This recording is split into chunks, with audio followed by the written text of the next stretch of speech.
It's the 737. Hey, what? Like the World Trade Center. Who are you talking to? We're the fighters. They're going direct to Washington. The vast infrastructure that had been built to protect the country had completely failed. They're going direct to Washington.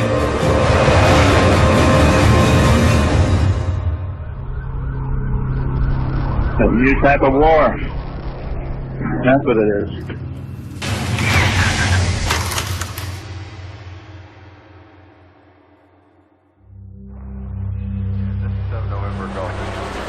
Boston Center, good morning, Air Canada 312 with you, 23-4 for 310. Air Canada 312. September 11th, 2001 was a beautiful weather day. It was beautiful. There was not a cloud in the sky. It was really, really blue. Good morning, ground FedEx 3601 Heavy, pushback from cargo in November. 175, good morning. Morning. For Ben Sliney, September the 11th was his first day as the new Chief of Air Traffic Control at the FAA. It was brilliantly clear. I arrived around 6 and quite frankly thought that I would have quite an easy day of it for the first day on shift. 1043, monitor ground point 9, I'll call you in sequence. Have a good ride. Have a good day. Just outside Syracuse in upstate New York is NEADS, the Northeast Air Defense Sector. Their responsibility is to defend the eastern seaboard of America from enemy attack. On September the 11th, Colonel Bob Marr was overseeing a routine military exercise, Operation Vigilant Guardian, which simulated an attack by Russian bombers on North America. Our primary mission was to defend the United States from external threats. This first day would be mostly to make sure that we followed procedures and requirements as established and build up to what I would suspect later on in the week could be a full-blown World War III or some variation thereof. You just never knew really what was going to happen in those exercises. For the military, it's a regular day, and the mood on the operations floor is relaxed. Okay, a couch, a love seat, an ottoman, and what else? Oh. I was like, okay, we paid $200 for it. It's blue, it's big, you know, and poofy. 23-year-old Stasha Roundtree was an ID technician. Her job was to identify the locations of potential enemy aircraft. She'd finished her training just 6 weeks before 9/11. Was it on sale? Yeah. What color is it? Holy smokes.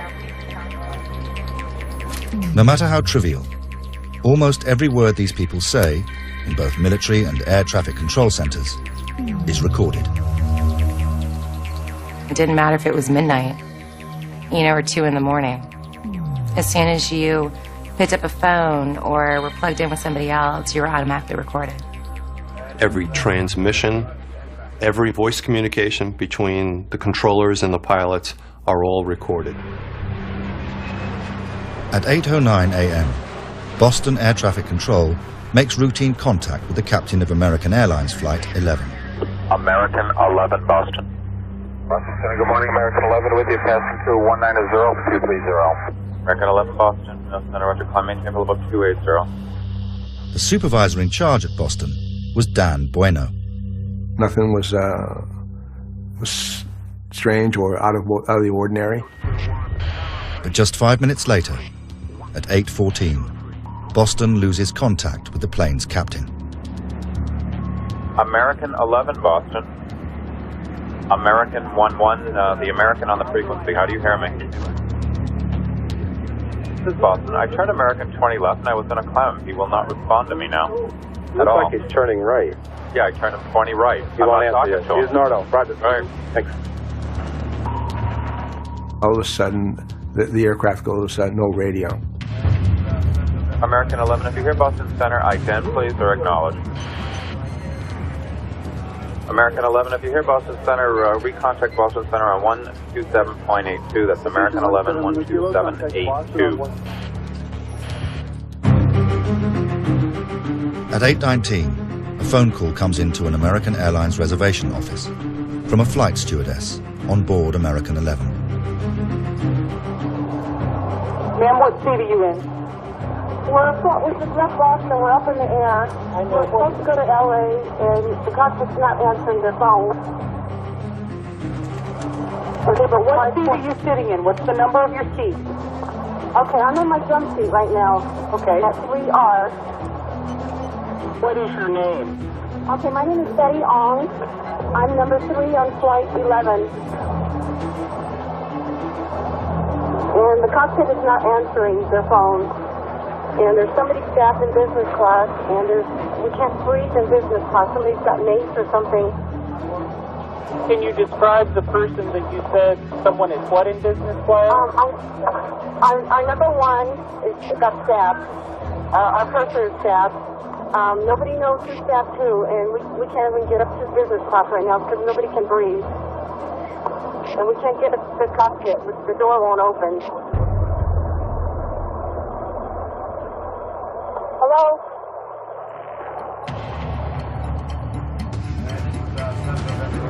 In Boston, air traffic control are still unable to make contact with the aeroplane. American 1-1, the American on the frequency, how do you hear me? American 11, if you hear Boston Center, ident please or acknowledge. Then, at 8:24, a voice directly from the plane's cockpit. We have some planes. Just stay quiet and we'll be okay. We're returning to the airport. And who's trying to call me here? American 11, are you trying to call? Nobody move. Everything will be okay. If you try to make any move, you'll injure yourself and the airplane. Just stay quiet. Like a punch in the gut. It was just a very unnerving, sense of, helplessness. Bravo Charlie 4. In Boston, Flight Service Manager Michael Woodward received a phone call from onboard American 11. It was from one of his staff, Flight Attendant Amy Sweeney. She said, thank God it's you. Listen to me and listen to me very carefully. Michael's phone line is not recorded, so he relays the conversation to a colleague sitting next to him, who passes on the details to American Airlines headquarters. Okay, we've got the flight attendants on the line here. Amy Sweeney? Yes, he's the number 9. I'm going to read his notes for you. It looks like he's Middle Eastern. He speaks no English. He was in 10B, 10 Baker, right. 9D and G. Speaks no English. The plane's in a rapid descent. Okay, the flight attendants are concerned they don't know what's going on in the cockpit. Are you in contact with them? Okay, it looks like there is severe bleeding that he's keeping her on the line. There's severe bleeding. There's a slashed throat. Michael, is that slashed throat a flight attendant? No. Okay.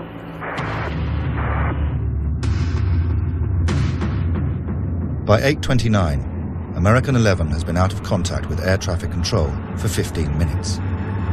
Dan Bueno in Boston alerts the FAA Command Center. I get a little situation with American 1-1, American 11. Oh shit, let me get managers involved. And heading southwestbound. 29. Heading southbound? Heading southwestbound. You have no idea where he's going? No idea, sir. I start to think, what do I do here now? 4 minutes later, at 8:33, Bueno breaks standard hijack protocol and contacts his nearest Air Force base, Otis, in Massachusetts. I am going to call from Washington. I am in a situation with American 11, a possible hijack. American 11? Yes, sir. Departed Boston, going to LAX. Right now he's south of Albany. I'd like to scramble some fighters to go tail him.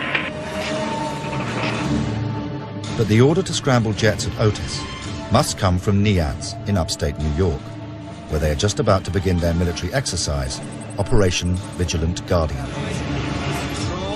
Hi, Boston Center, Team U. We have a problem here. We have a hijacked aircraft headed towards New York, and we need you guys we need someone to scramble some F-16s or something up there. Is this real world or exercise? No, this is not an exercise manifest. He didn't preface real world or exercise. And that's where my quote comes in, is this real world or exercise? He said, no, this is real world. It's like, okay. Okay, hey, hold on one second, okay? Yes? Hey, seriously. On the operations floor, the ID technicians overhear the word hijack. What? What was that? Not real world. Real world hijack. Cool. Our first reaction, I know you heard there, was like, cool. Because this was usually not something that was very devastating. So we all, nonchalantly opened up our checklists and started to do what we had to do for a hijack. I remember distinctly seeing several people huddled around one of the radar scopes. That is usually not a good sign. Immediately, a call is issued to superiors. Major Nisipani, you're needed in ops pronto. Major Nisipani, you're needed in ops pronto. The mission crew commander, who was Kevin Nisipani at this time, he is basically in charge of that entire operations floor. He is the most senior guy on the floor. Real world hijack, 40 miles north of Kennedy. Do you have time to give me any other? Yeah. Like notice on battle station. Boy, notice on battle station. The first thing I directed was for the fighters to go with the battle stations. And that really just takes the pilots that are on alert and puts them in the cockpit. But there are over 3,000 commercial aircraft in the skies, and NEADS have no location reference for the hijacked plane. We need a location for our fighters to be able to go up there and single out that aircraft. But the hijackers are one step ahead of both the military and civilian authorities. They've turned off the plane's transponder. We rely on the transponder, a coded signal that is transmitted from each aircraft in the system. It tells our computer the aircraft's call sign, speed, and altitude.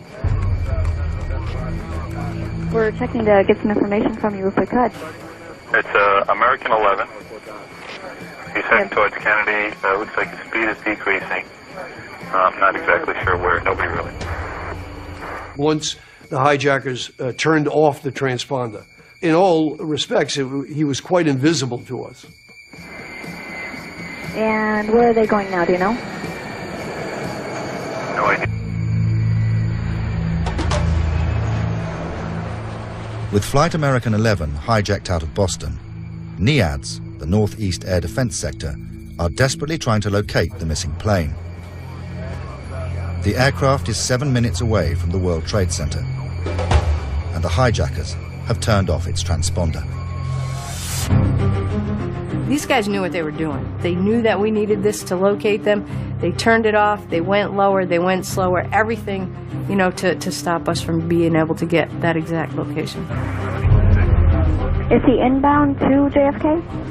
We don't know. You don't know where he is at all? He's being hijacked. The pilot's having a hard time talking. And both sides are doing everything they can to try and identify where this American Airlines Flight 11 Heavy is. And there's just not a whole lot of information for them to give.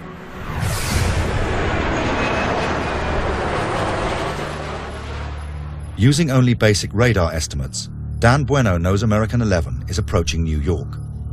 He calls to inform them.